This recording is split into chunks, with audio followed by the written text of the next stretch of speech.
Welcome to Scorched Earth and a general reading for the sign of Gemini, Sun, Moon or Ascendant for the month of April 2025. I hope you are well.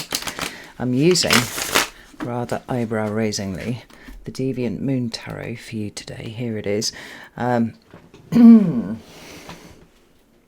Yeah, I mean that gives me pause for thought, even just in that. Anyway, what do I have to tell you? If the reading resonates and all that sort of business, there will be an extended that you can access at the end. The links and the couple of different ways that you can do that are all down in the description box below. So let's just crack straight on with this, Gemini. We are going to, as I have done for other signs, be picking you an oracle card. We'll look at it at the end, but we'll go 5, 4, 3, 2, and oh goodness, 1, and one more, just for good, whatever. So this is your oracle card. We're going to keep that here. We're going to look at it at the end. But in the meantime, let's get this Deviant Moon up and see what's going on with you. So can I have 3 cards for Gemini, please? Whoa. Well, ask and you shall receive, right? So I've got the King of Wands, Leo energy, and then these 2 that have fallen on my lap. We have the 6 of Cups, and we also have the Death card. That is a lot of energy. The 6 of Cups being reversed, as it is here. We're going to dig into that, but that feels really, really quite intense, Gemini. What about current energy, please, for Gemini? Oh, goodness. We have Strength, and we have the 3 of Swords. I want to say that these were slightly tilted, but no, let's leave them as they are. What about what's coming towards Gemini for the rest of the month? We have the Temperance card. Right, I probably should have said at the beginning, and I completely forgot, my bad. Apologies that this reading is late for you. I've been in a space, let's just put it that way, and I'm not entirely convinced I'm out of the space.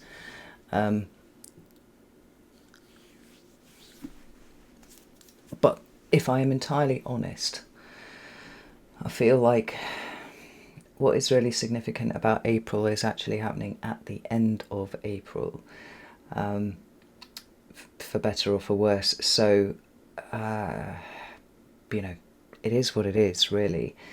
There's a fork in the road ahead, Gemini, and that's what everything is pointing to here. Now, this is sort of telling us how the foundation has been created for this upcoming choice.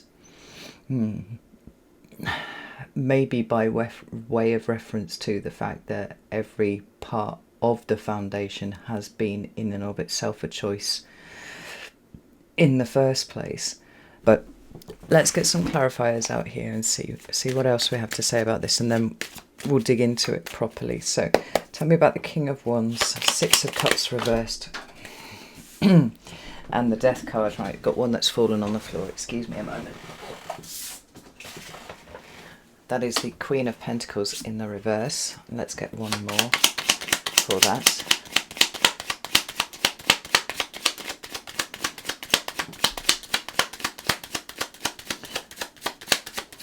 Oh, I was going to say apparently we don't need one more, but there we go. We've got the Magician card, which is Gemini in the Major Arcana. It's also Virgo too, and I think that's quite interesting because the South Node is in Virgo at the moment. So, you know, the Virgo energies are getting a little bit of a pummeling at the moment, a little bit of an upgrade, if we will. But we'll get into that in a second. Tell me about the Strength card and the 3 of Swords. We have the Ace of Cups in reverse. We have the King of Swords. I feel like that one needs one more.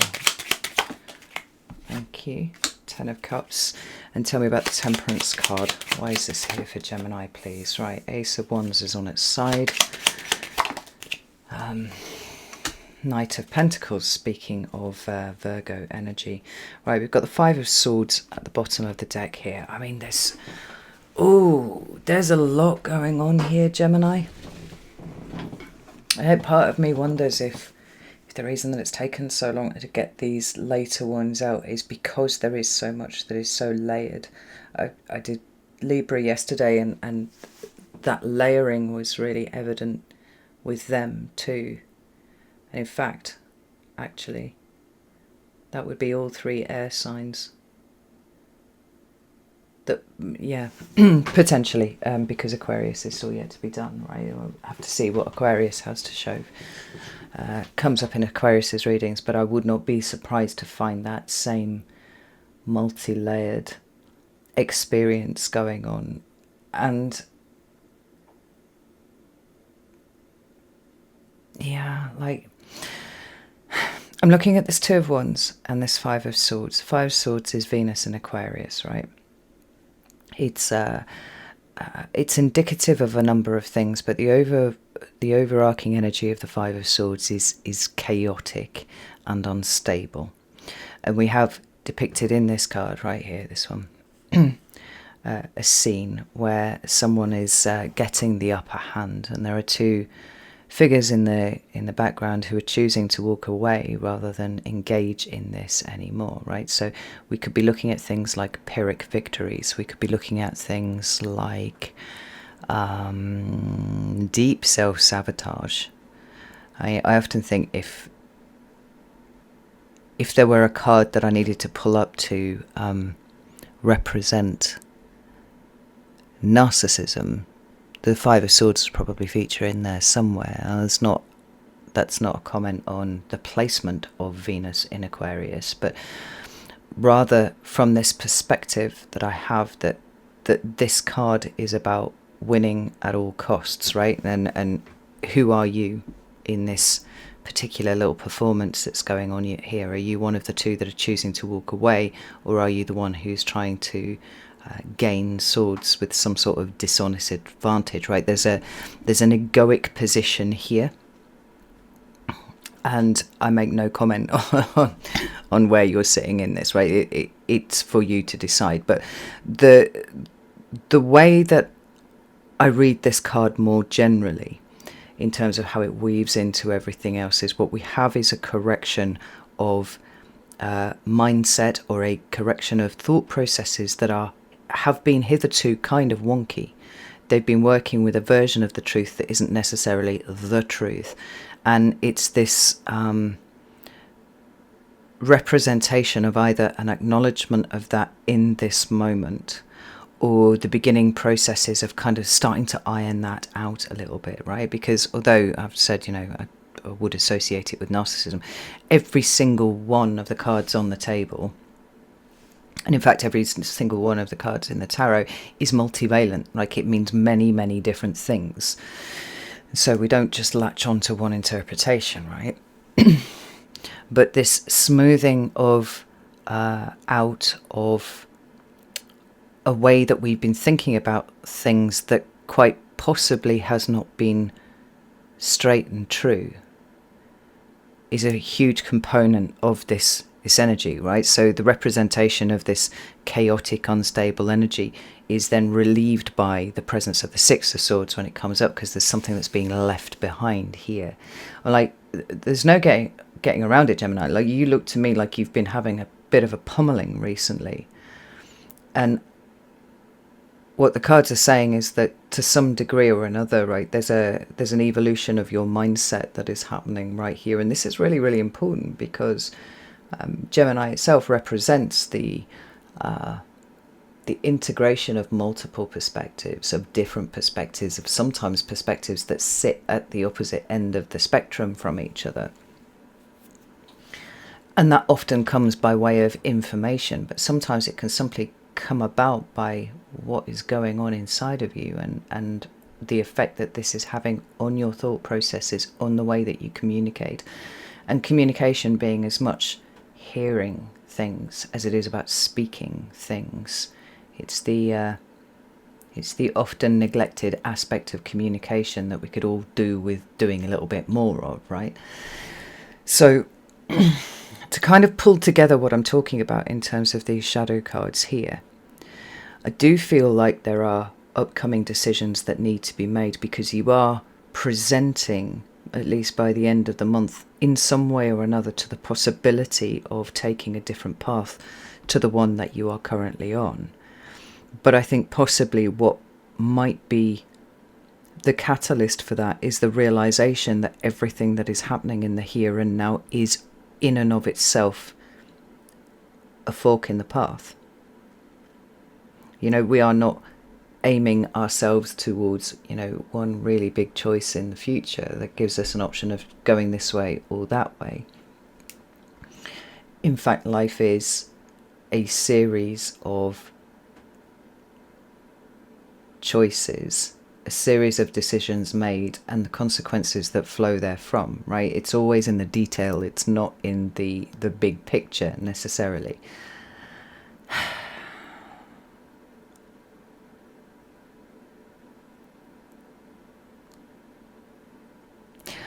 For example, right, we're going to try and find a way to illustrate this for you, right? And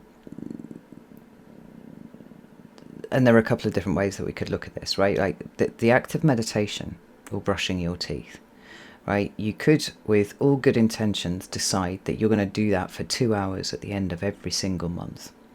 Now, the cumulative benefits of, on the other hand, a daily practice that is not 2 hours, but in fact just like 3 minutes. 3 minutes of meditation every single day, but like showing up for it every single day.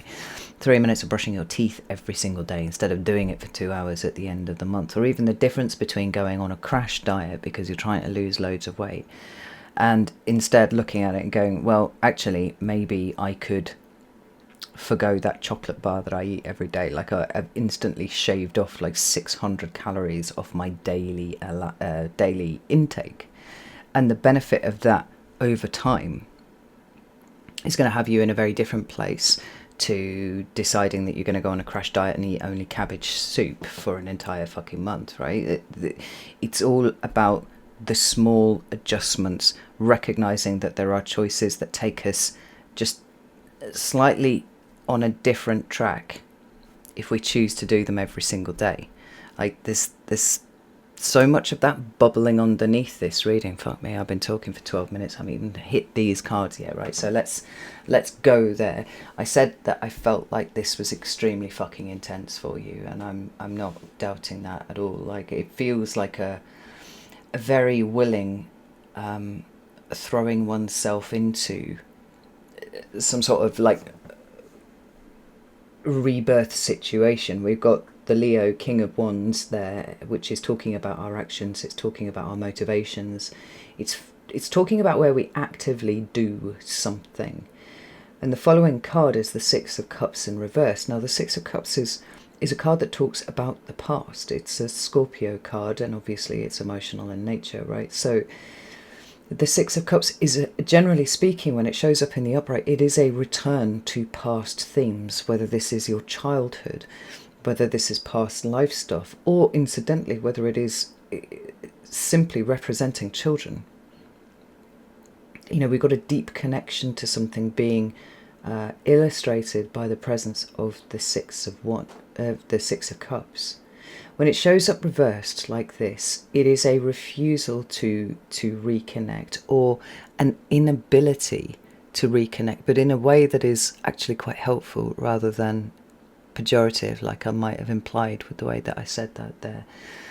We're talking about the things that leave you rather rooted to the spot. I mean, at its heart, the Six of Cups talks about nostalgia, right? That kind of point of looking back and going, well, everything was so much fucking better then, right? When you're talking about, you talk to any generation and they're going to tell you that the generation in which they were in their teens and 20s was actually better than where everybody is right now. They may be correct, but the fact is that there's a lot of looking backwards with that and not very much looking forwards.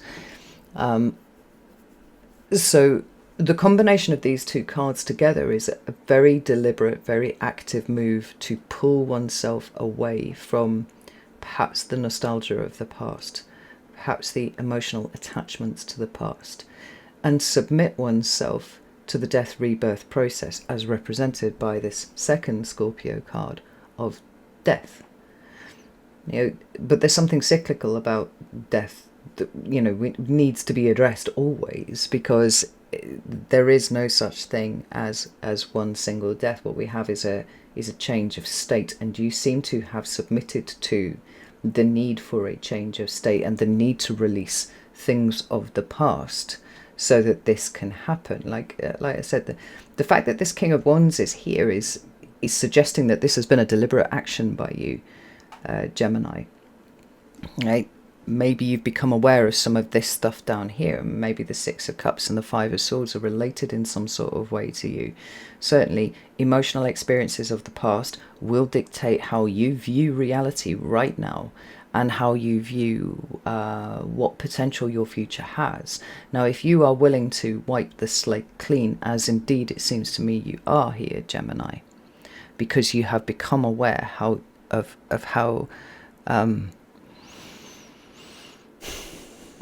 the mindset you have, or the thought processes that you have, or the communication style that you have is in some way restrictive, right? Eventually, so here's the thing, right?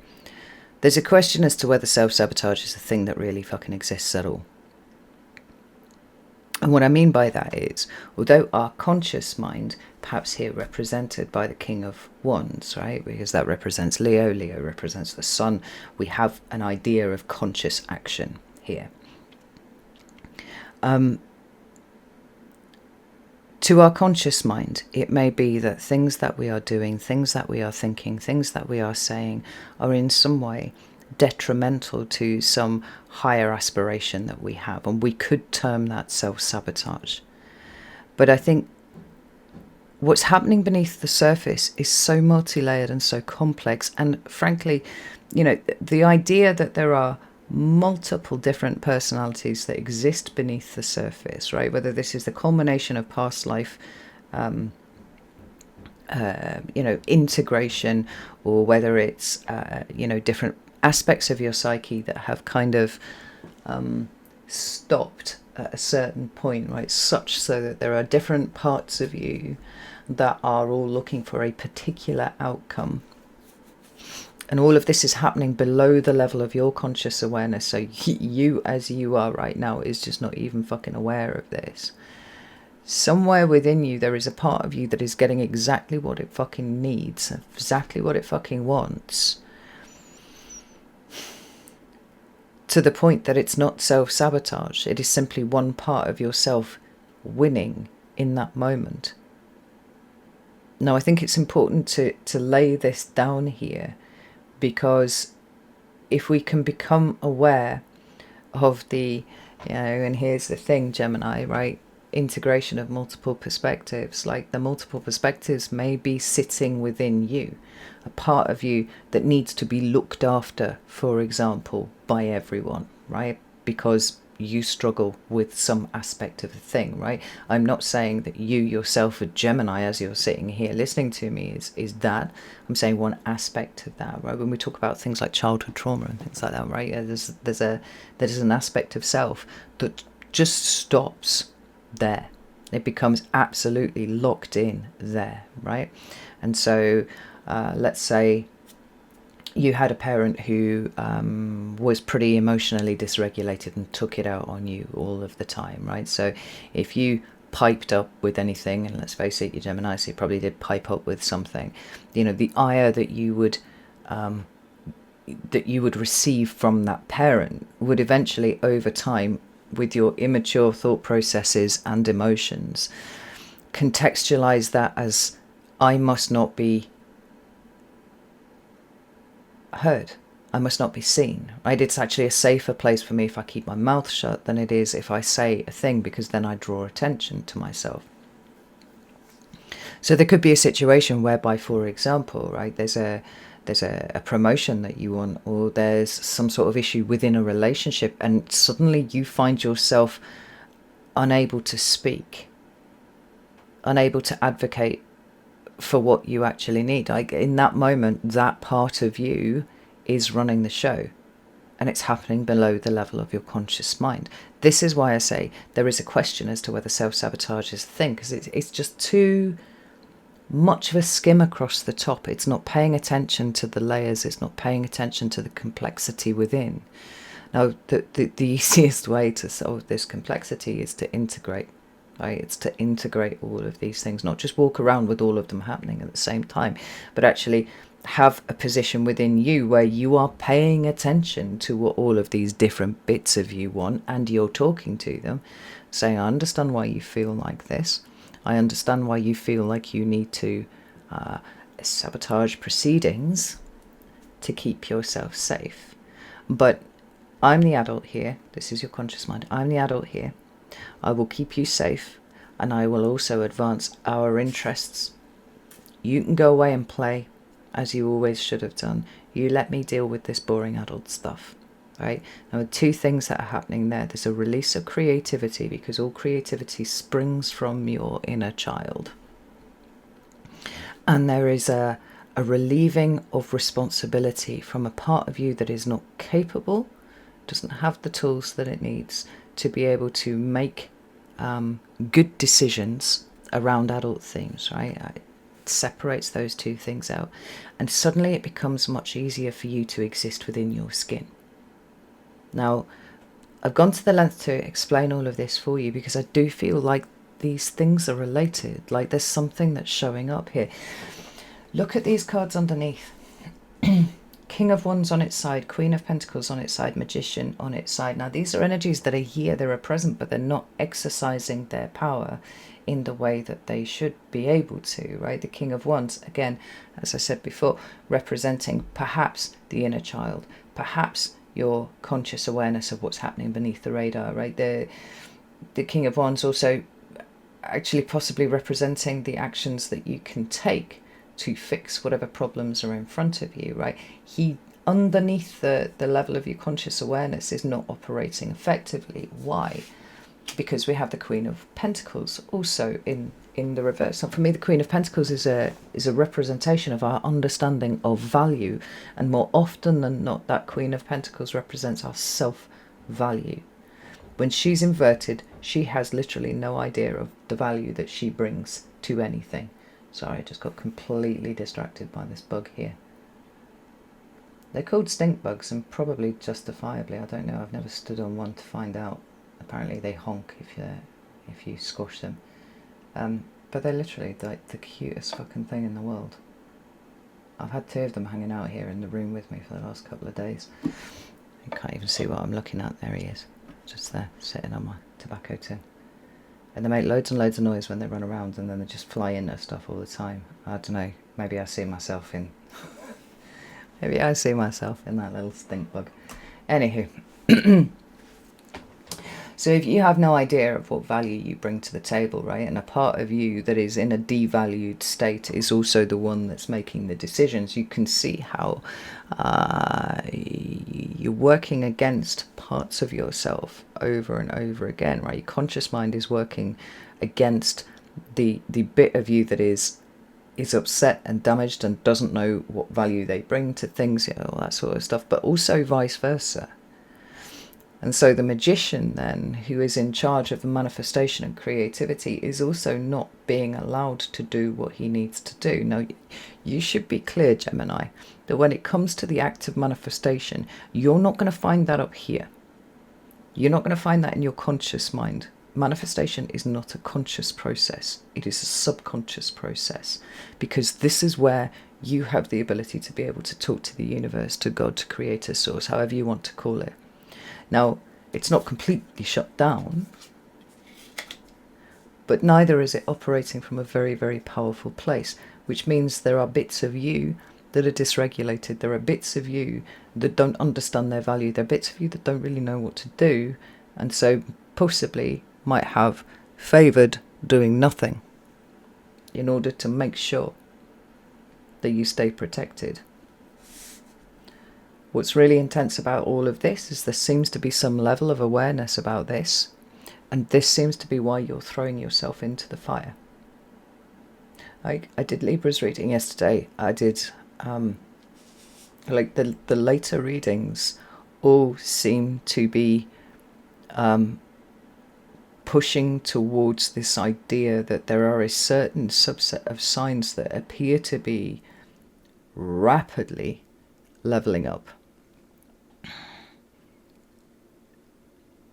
And to some extent, I would say that it's proving to be very difficult for these signs, as we would expect, right?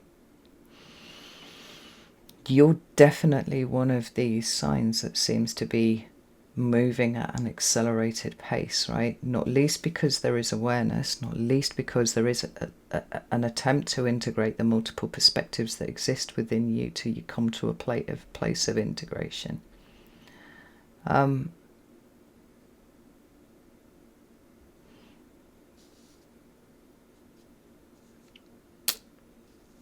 But also because there seems to be rapid healing going on here.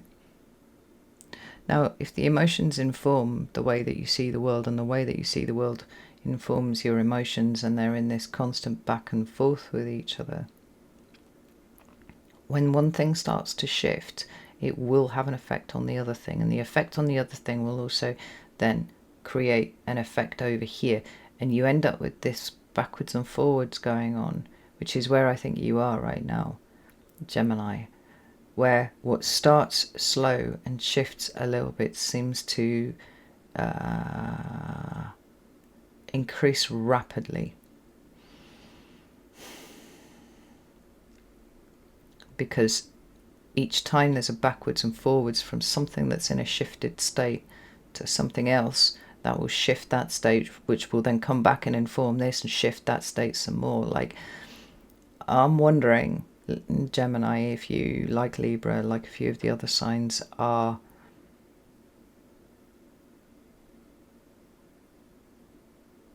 feeling like you're trying to emerge from a chrysalis here. I would say you seem to have a bit more of a head start than Libra does. Libra's kind of suffocated at the moment. But these two cards here that are in your current energy can speak quite simply to the awareness that growth develops through the processing of pain. In some ways, I kind of love the Three of Swords, maybe because I'm just a massive fucking masochist, right? But I don't think so. The Three of Swords for me, I'm not going to go into a huge long diatribe about it, right? But like, why is it swords? Why isn't it cups? There's a reason. And the reason is it's truth. It's awakening us to illusions. It's waking us up to things that we didn't know that we didn't know. And that almost invariably is a painful process. If we've been labouring under a misapprehension about something, and suddenly, you know, the veil is removed and we're like, oh, holy fucking shit. That causes pain. And that pain is the thing that causes the change. Not only does it make you stronger, but it also, it changes you. So I have a respectful, I like to keep it a respectful distance, but I have a respectful love for the Three of Swords, because it is awakening you, it is illuminating you, and it's making you stronger. Right? That which doesn't kill you makes you stronger, and all those other fucking cliches of things, right? So what is it that's going on here? Well, I would say, Gemini, that what's going on here is your realization, I think, that there's always been a state of detachment between you and others. Ten of Cups here is representing others. This can be the family, this can be a friendship group, this can be communities generally. There's a level of emotional investment in here, right? It's unlikely to be work colleagues unless you're all particularly close, right?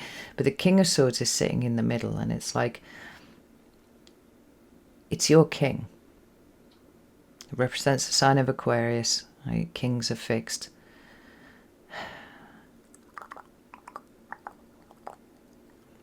but it's like it's acting as a filter, right? So what is at the heart of you gets filtered before it's allowed out here. I think that part of the realization, I think part of the thing that has caused pain, right, the sword that represents truth and logic and rationality and information going through the heart, is recognizing that you would prefer to communicate from a place of facts and logic and all that kind of thing, but it's almost like it's been shielding you.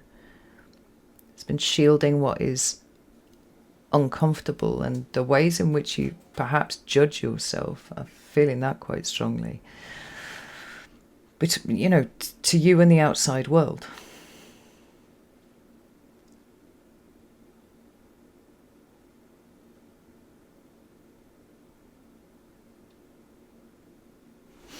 I've known a few Geminis in my time.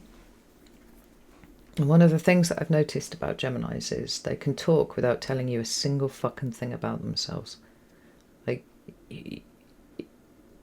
to some extent, Geminis can use their skills in communication to completely derail anything that seems like it's trying to get too much beneath the surface of Gemini.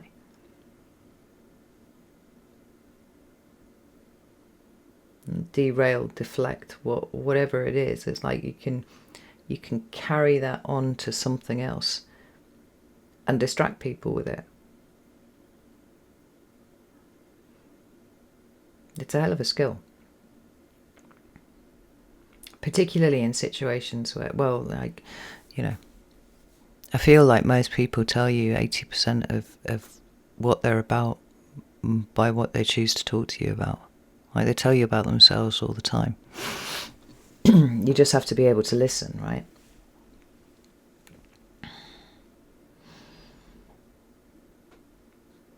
But in some instances, Gemini is an exception to that.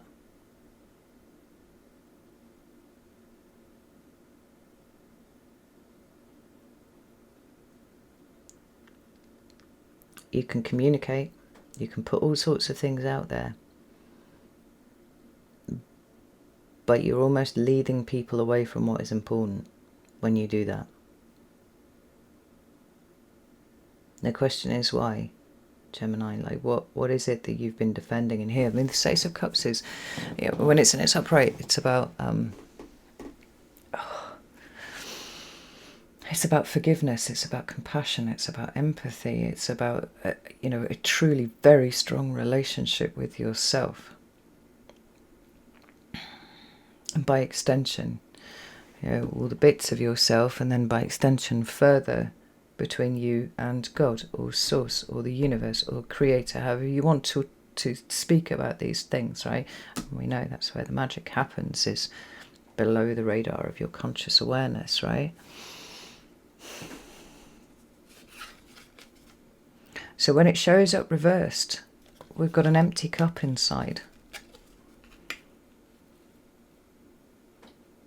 which feels like self-judgment, feels like a lack of compassion towards oneself. It's not a state of the cup flowing over, but the way that you seem to have learned to cope with that is not necessarily through looking within, but deflecting without, right? Deflecting inquiry, deflecting investigation, deflecting judgment.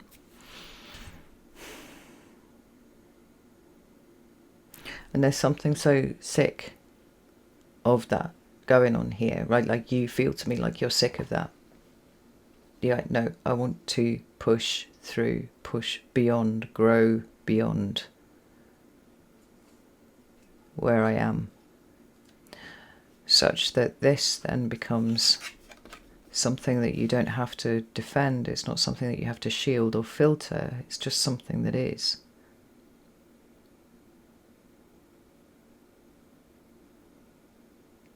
But there's a process here, you know, because first we've got to understand what this is about. We've got to understand what this is about. Understand what these are about. Like, you feel to me like you're throwing yourself into the flame, Gemini. It's like there is a true desire here to be not only authentic, but to be seen in your authenticity. And for that to happen, this Ace of Cups has got to be the right way up. And so you seem to be on this accelerated timeline where all of these things are starting to happen, but rather than happening over the course of a couple of years, like we usually see it happening with people, like it's happening over the course of a month here for you, maybe 2. That's uncomfortable. It doesn't feel like something that we can just, trip gaily through.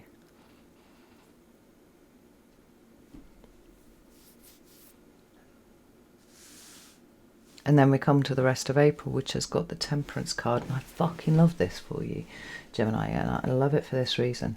Because it is not only about healing. It's about equilibrium and balance.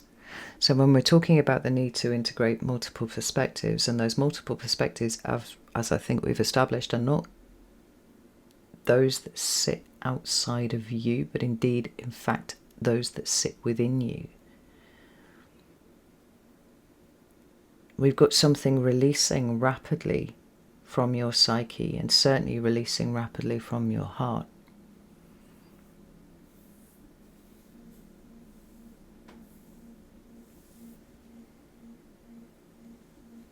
Just hold there a second.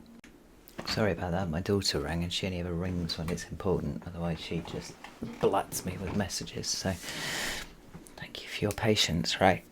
Something really significant is getting it integrated this month, and that's so important on the basis of everything that we've been talking about up until this point, because it feels like it is centering what happens next for you. To be clear, with the cards that I'm looking at here, right, it's not that opportunities to do something new will be emerging this month, but it's like the potential, which as we know does not switch on or off, is kind of swimming into view. This is very action oriented. It's not a hypothetical situation. When the Ace of Wands shows up, it says action now, movement now. When it shows up like this, it's the expansion of the awareness of potential about what can change from here on out, right? I would say to an extent, like, you have to choose it, and that's going to be part of making this energy operational rather than simply present, or simply the awareness of it being present. But we've got this Knight of Pentacles here saying there is just a little bit of stuff that has to be done first.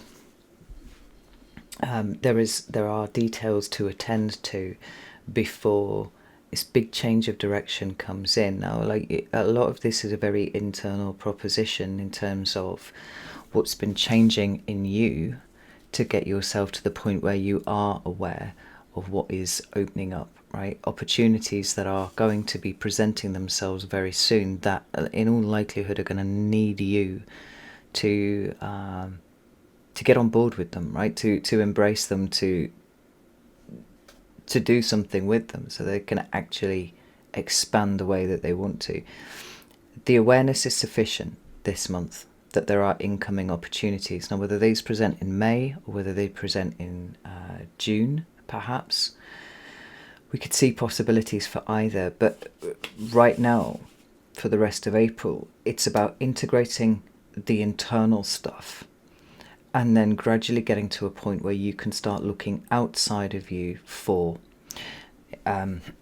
ways in which this expanded awareness of potential could begin to action itself, right? Where action could be taken, and putting in the work to the detail of things to make sure that you are able, as best you possibly can, to do something with that when the awareness is complete, the opportunities present themselves. Tell me about this Knight of Pentacles, please. We have the Star card, which is Aquarius. It's very nice, definitely angled towards your future hopes, goals, dreams and aspirations and stuff. I feel for you that this month is about the transition of internal circumspection to external inspection. This is what I have inside. This is what this is how I've changed. And now, knowing that I am changing, now that I know I'm creating some sort of equilibrium for myself, I can start thinking bigger than I have done up until this point. Because you remember what we were saying before about projecting, experiences forward and to some degree or another, essentially restricting what it is that you're capable of doing. Well, this is saying, right, well, you've got a whole new set of resources at your disposal that are coming in as part of this integration. What it's doing is widening out what you feel can form part of your future. The work on this is the thing that I think will show this Ace of Wands how to turn the right way up and put you in a position whereby you are able to take advantage of that. You're able to do that. I notice that we've now got the Ten of Wands at the bottom of the deck, and I think this is absolutely fantastic because it's saying, right, well, we can't quite get to the new till we've dusted off everything to do with the old, packed it away and let it go. And there's some work in that. No, I'll not mess about here, Gemini. There is some work in that because,